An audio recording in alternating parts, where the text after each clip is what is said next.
कलयुग में भागवत एक ऐसा अनुष्ठान है, आपके मन में कोई भी कामना हो, आपके मन में कोई भी इच्छा हो, कोई भी आदि व्याधि कैसा भी कुछ हो, आप भागवत जी का अनुष्ठान कराइए। चाहे छोटे रूप से ही कराइए, बड़े रूप से करने में सब लोग नहीं समर्थ उनका होता है, पर आप छोटे रूप से भी यदि कराते हैं तो भागवत जी का जो प्रभाव है वो अपने आप में प्रकट होता है। इसलिए भागवत की कथा केवल प्रेत पीड़ा का ही विनाश नहीं करती है, ध्यान दीजिएगा। भागवत की कथा प्रेत पीड़ा विनाशनी भी है, भागवत की कथा मोक्षदायिनी भी है, लेकिन सबसे बड़ी बात है कि भागवत की कथा श्री कृष्ण के रस का दान करती है। राधे राधे राधे राधे, सब कहिए राधे राधे राधे राधे। इस कलयुग में विशेष रूप से भागवत जी की बड़ी महिमा है।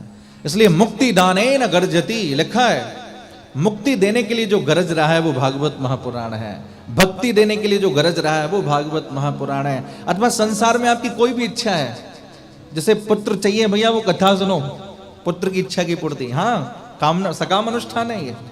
जैसे धन चाहिए वो कथा सुनो, उसके धन की इच्छा की पूर्ति। जैसे लोक में इष्णा यानी कीर्ति चाहिए, वो कथा सुनो, उसकी कामना की पूर्ति। अब हम लोग तो संसारी है ना, कलयुगी भक्त हैं, भक्ति भी करते हैं तो कुछ मिलना चाहिए, तो यहां दोनों ही बात है, निष्काम और सकाम। मैंने कल कहा था कथा में, निष्काम भाव से यदि कथा सुनोगे तो प्रभु की प्राप्ति होगी। सकाम भाव से जो भी आपके मन में कामना है, जो भी आप चाहते हैं, आप नियमित रूप से कथा सुनिए, एक कथा सुनिए, आप अनुभव करेंगे कि भागवत जी का चमत्कार हमारे जीवन में हो रहा है।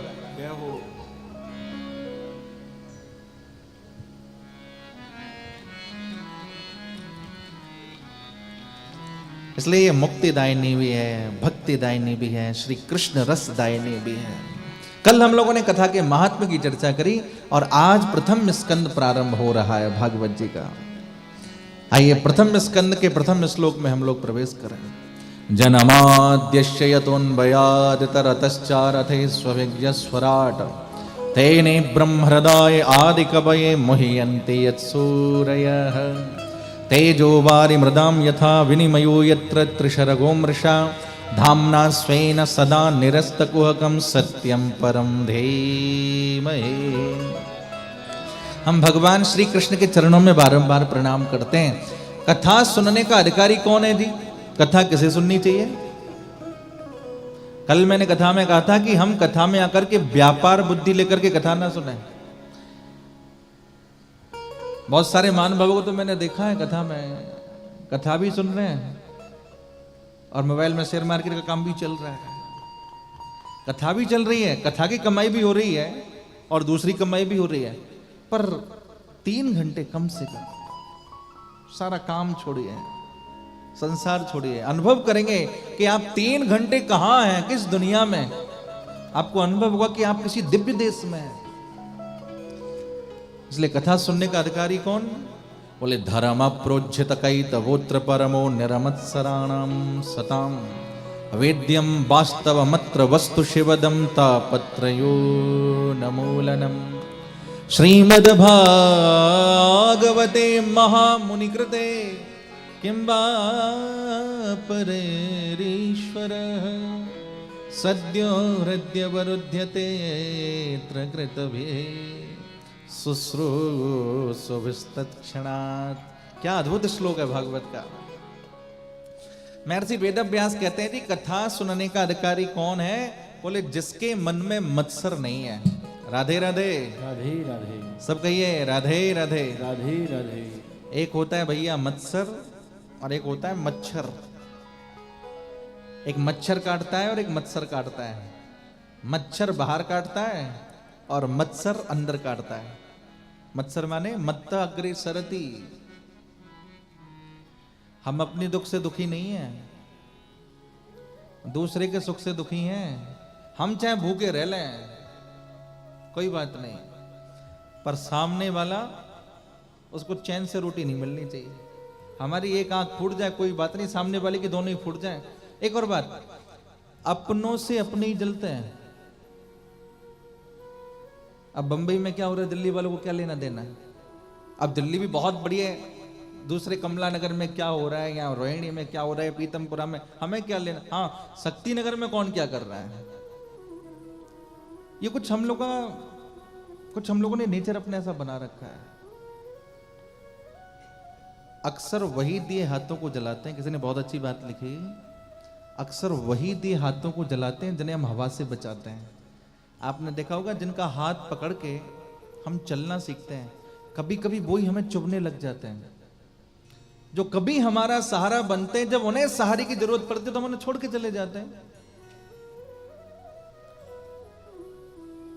परिजन पुरजन बंधु बांधव अपनों के साथ ही हमारा देश होता है।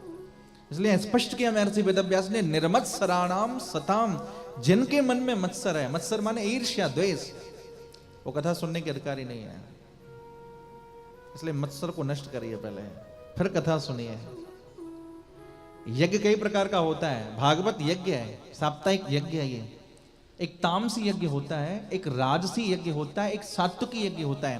तामसी यज्ञ हम उसे कहते हैं जिसमें हम मनमाना आचरण करें, शास्त्र की बात पर कोई ध्यान नहीं, हमें जो अच्छा लगेगा। 9 बजे पूजा का समय नहीं, हमको 3 बजे पूजा करनी है और 3 बजे आए पूजा करने।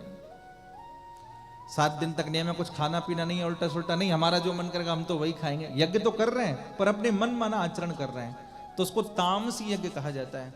और एक होता है राजसी यज्ञ, जो दूसरे को नीचा दिखाने के लिए और अपना ऐश्वर्य प्रकट करने के लिए किया जाए, उसको राजसी यज्ञ कहा जाता है। और भैया एक होता है सात्विकी यज्ञ, जो शास्त्र की मर्यादा में होता है, शास्त्र की आज्ञा के अनुसार होता है। इसलिए कथा सुनने का और कथा यज्ञ का अधिकारी वही है जिसके मन का मत्सर निकल गया। निरमत्सराणाम सताम अवेद्यम वास्तवमत्र वस्तु शिवदम तापत्रयो न मूलनम। महर्षि वेदव्यास कहते हैं भैया यही वास्तव वस्तु है, श्रीमद् भागवत ही वास्तविक वस्तु है। इसलिए भागवत छोड़ के कहां जाएं, किसके पास जाएं, कहीं जाने की भटकने की जरूरत नहीं है। क्या करें, बोले श्रीमद् भागवते महामुनि कृते किंबा परेरीश्वर, इसके अलावा अन्य कोई ईश्वर नहीं है, उसे हम नहीं जानते। इसलिए भैया जब मिले, जहां मिले, जैसे मिले, क्या करना है, बोले श्रवण करना है। इसके श्रवण से क्या होता है, बोले सद्यो हृदय वरुध्यते त्रिकृत भी शुश्रूषुभिस्तत्क्षणात्। बोलिए भागवत भगवान की जय। श्रीमद् भागवत महा